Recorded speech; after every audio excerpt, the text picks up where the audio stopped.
All right. Well, welcome everybody again. We're recording this on March 31st. The government, the Palliser government, just announced that they are going to be canceling school for the duration. We still have lots of questions about that.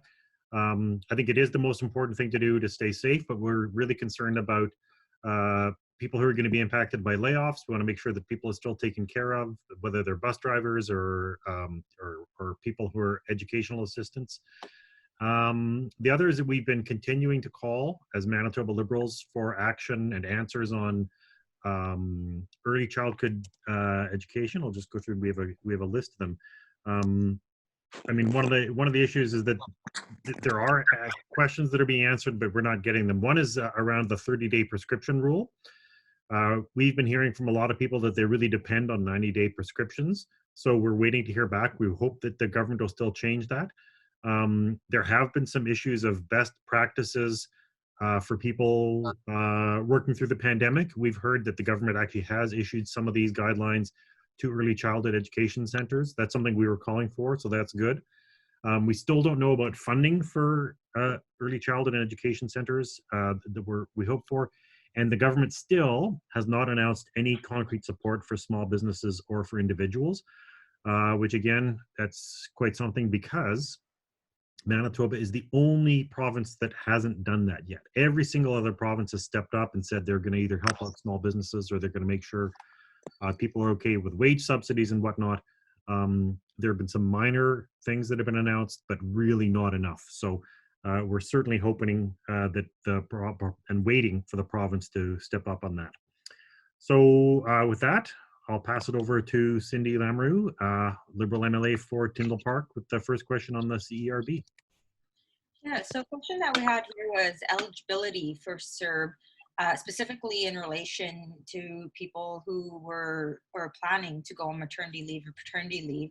So the answer to this is any resident of Canada who is 15 years or older that has collected at least $5,000 of maternity or parental leave benefits and or income from employment or self-employment in the 12 months prior to the application being submitted is eligible for CERB. I hope that's clear. It's a mouthful. Okay, yeah. So that anybody who has collected $5,000 of maternity or parental leave benefits is eligible. Okay, well, that's good to hear. In the 12 months prior to the application. Okay, good. Yeah. And John, you had a question. It was a question about furniture and other or furniture delivery. Well, one of the questions here, we got a list of essential and non-essential businesses. And the question, which has not been fully answered, is presumably what are called non-essential businesses, if they're operating online, that they can still operate. And we're under that presumption, but we haven't yet got a clarification, in spite of the fact that I wrote to one of the ministers this morning to try and find that out. Yeah. There's also some concerns around public transit. There's a public health order that goes into effect on April 1st. Public transit will be able to continue to operate as long as they've put in certain measures to make sure all passengers are able to maintain social distancing. They have to be able to stay a certain distance apart. Winnipeg Transit put these guidelines in on March 24th. Try to maintain a distance, even if you're standing in line at a bus stop, of 2 meters or 6 feet between yourself and others. Consider, if you can, riding in off-peak hours when there are going to be fewer people there.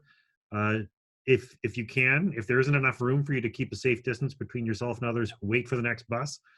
The other is that Winnipeg Transit operators are covered by shields, which are supposed to be fully deployed at all times to help prevent the spread of COVID-19. So they're asking passengers to stay back from the shield and to move away from the operator, the driver, once the fare has been paid. And if you're sick or experiencing flu-like symptoms, a cough, a fever, please consider don't go riding transit.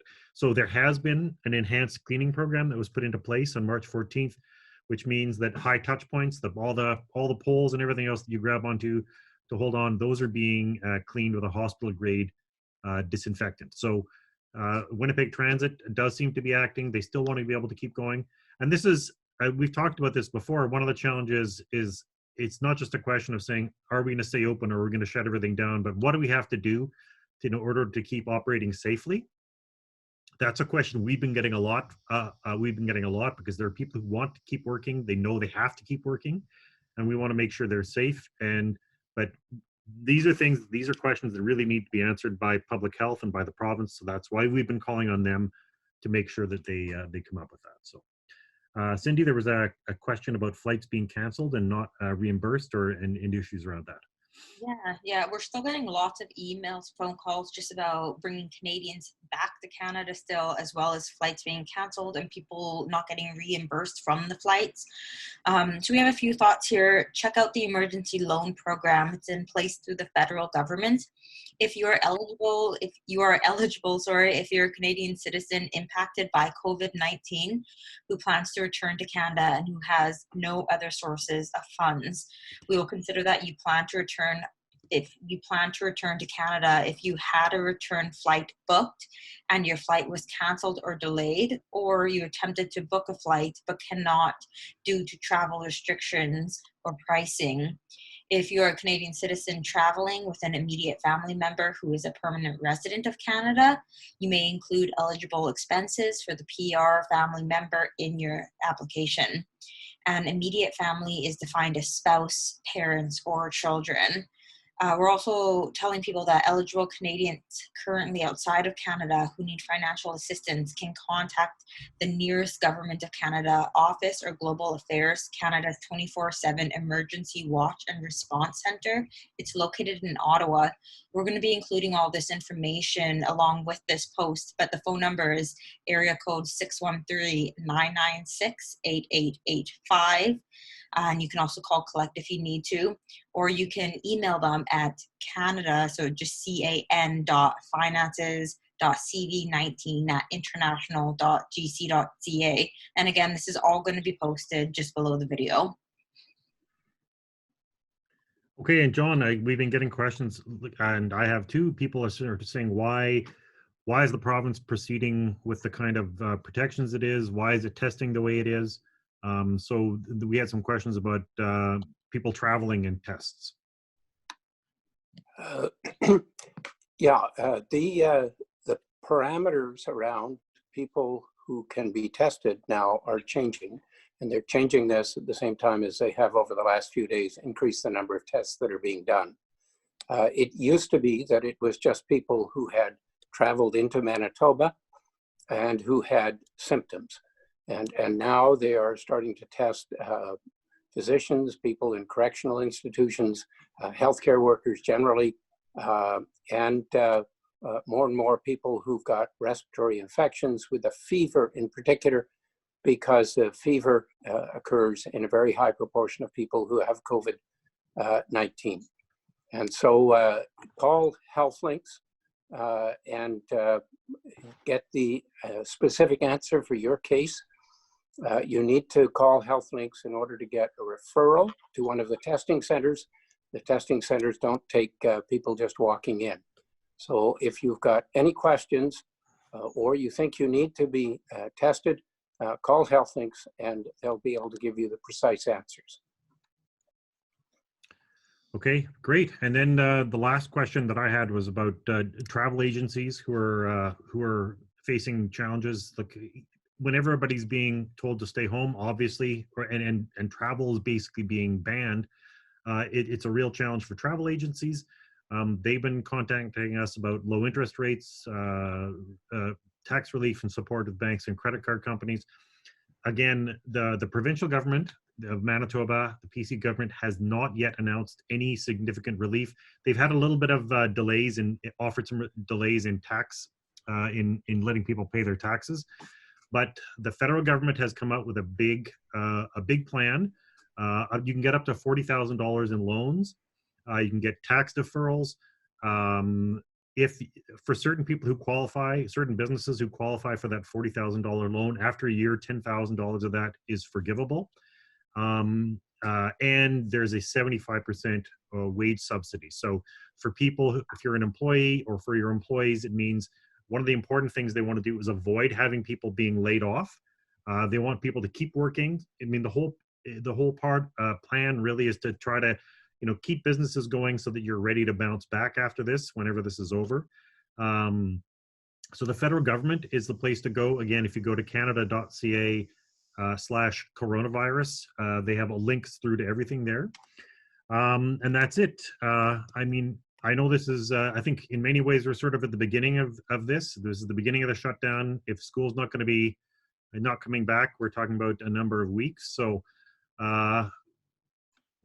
are sort of getting dug in for the duration, but, just to encourage people, we want to make sure that people stay safe. There's going to be food, there's going to be water, and there's been an outpouring of people who want to help. So if you have any questions, send emails to us. My email is info@dougaldlamont.ca. That goes straight to my constituency. As one example, or if you look us up at mbliberalcaucus.ca, you can find all of us, contact us, ask us questions. We'll pass them on to the minister, the premier, or whoever we can, and we'll try to answer your questions. So wash your hands, stay at home, and if you have any issues, please do reach out to us. So. One quick point. Tomorrow is April 1st when rent is due. Yep. For somebody who has renting personally, residentially, pay if you can, but if you can't, and you're expecting money from the Canada Emergency Response Benefit, then you will not be evicted. Talk to your landlord, but you will be able to pay late under these circumstances. If you're a commercial owner and you're looking at a commercial business, there are no funds specifically for that, although the Canada Emergency Response Benefit, under some instances of self-employment, will provide $2,000 a month. But for some, that's not sufficient. And this is a really critical day, and we hope that the provincial government will provide something that will help people with commercial businesses and their rented issues, because this is a major issue for tomorrow. Absolutely. Okay, thank you.